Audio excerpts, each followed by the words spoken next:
Consider this. It started with a number, not an alarming one, not a warning. A quiet, three-digit figure attached to your name in a government pilot program, launched across 11 states in the spring of 2027. They called it the Civic Wellness Index.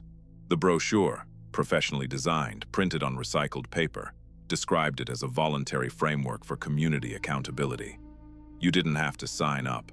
Nobody was making you. But if you did, priority DMV appointments, a small parking discount, faster permit processing, reasonable things, forgettable things.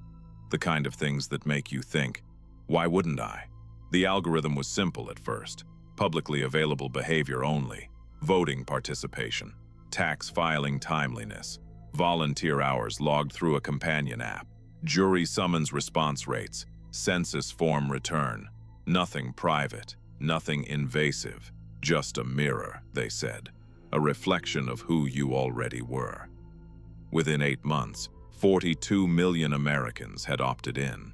Employers noticed first, not because anyone instructed them to, but because visible data, once it exists, becomes irresistible. A logistics company in Columbus quietly added CWI score of 720 or above preferred to job postings. Not required. Preferred. Legal had signed off on the language. Others followed. Insurance providers built tiered premiums around score brackets. High-score individuals filed fewer claims. Statistically, actuarially, cleanly. Hospitals in 3 states introduced fast-track intake for high-score patients. Not denial of care, just efficiency. The math was always clean. No legislation passed. No vote was held. No single person made a decision you could point to. It simply became the way things worked. By 2029, the companion app had been downloaded 190 million times. Badges for recycling, streak rewards for volunteer check-ins, an opt-in neighborhood leaderboard for civic engagement, friendly interface, calming colors. It had a children's mode, parents loved it. Educational, they said. It taught kids about community responsibility through points and cartoon icons and small digital prizes. Children could log their own contributions, helping elderly neighbors, school cleanup days. Each action nudged the family score upward. The children were proud of it. Jennifer Marsh was a 3rd-grade teacher in Dayton, single mother, 2 kids, a score of 681, below what people had started calling the functional threshold. The point where your number became invisible and stopped costing you anything. She wasn't ideological. She was tired. 2 jobs left little margin for the volunteer hours the algorithm rewarded most. One Tuesday in March, she came home to find Maya, her 8-year-old, sitting at the kitchen table with the app open. Maya had logged that her mother had missed the neighborhood recycling event. Again, 12 points, a gold star. Maya looked up, completely unbothered. "I'm helping our score, Mom. Miss Patterson says every point counts." Jennifer said nothing. She looked at her daughter's face, open, proud, unmarked by any awareness of what she'd just done, and felt something she had no word for. The app hadn't called it a report. It had called it a community contribution.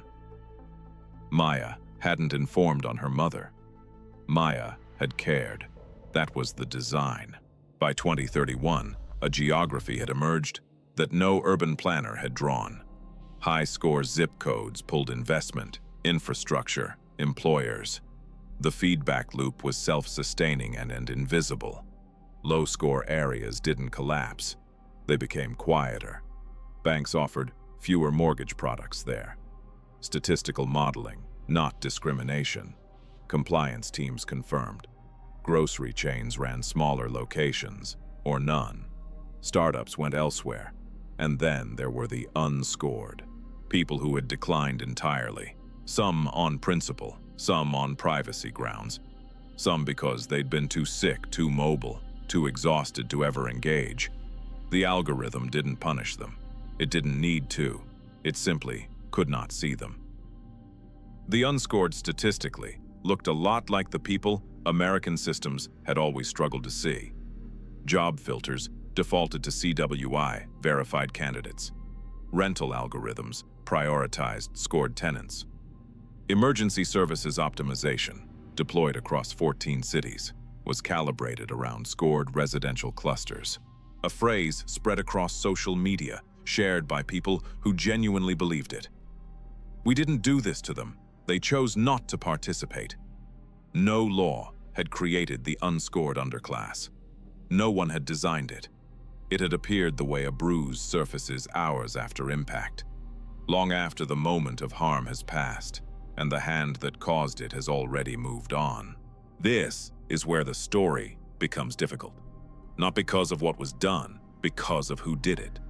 Every employer added CWI preferred as a free business decision. Every actuary ran clean math. Every parent downloaded an educational app with good intentions. Every person who shared that phrase believed it. No one was ordered to build this. No one signed anything. No one thought of themselves as the kind of person who would do something like this. Hannah Arendt called it the banality of evil. The observation that the most durable forms of harm are not built by monsters. They are built by ordinary people, making individually reasonable decisions inside systems they never designed and never questioned. The system didn't need hatred. It had something more reliable: habit. The Civic Wellness Index was not violent. It never raised its voice. It simply made certain lives efficient and let friction accumulate everywhere else, quietly, at the speed of a software update. So ask the real question. When does a free choice stop being free? When every institution has aligned its incentives in one direction. When opting out carries compounding invisible costs. When your daughter has been taught, gently, with gold stars, that watching you is love. At that point, is the choice still voluntary? Or is voluntary just the word we use when the coercion is too elegant to name? The Civic Wellness Index is fictional. The credit score is not. Introduced in 1989, within a decade it determined who could rent, borrow, practice medicine, or start a business. No one voted on that. It became the way things worked. The social media algorithm is not fictional. It is a behavioral scoring system. It rewards certain performances of identity and deprioritizes those who don't participate. The insurance premium tier is not fictional. The neighborhood investment gap is not fictional. The child who learned that reporting her parent was helpful. She exists in slightly different forms in every school that has gamified behavior and called it growth. The Civic Wellness Index was never really about 2027. It was asking whether, if the systems already around you were made visible, consolidated, named, printed on a brochure, you would recognize them, or whether you would sign up. The unscored didn't lose their rights, they lost their visibility. And visibility, it turned out, was what rights had always depended on. You didn't design the algorithm, you didn't write the policy, you didn't intend harm to anyone, you just participated, you just preferred, you just optimized. And somewhere in a neighborhood, your mapping app now quietly routes around. Someone is waiting, someone who refused, or couldn't, or didn't know there was a choice. And the system around them was built slowly, without malice, by people who never once thought of themselves as the kind of person capable of this. The question was never about a future government. It was about the present one, built not by force, by participation, by people who would describe themselves, if asked, as good.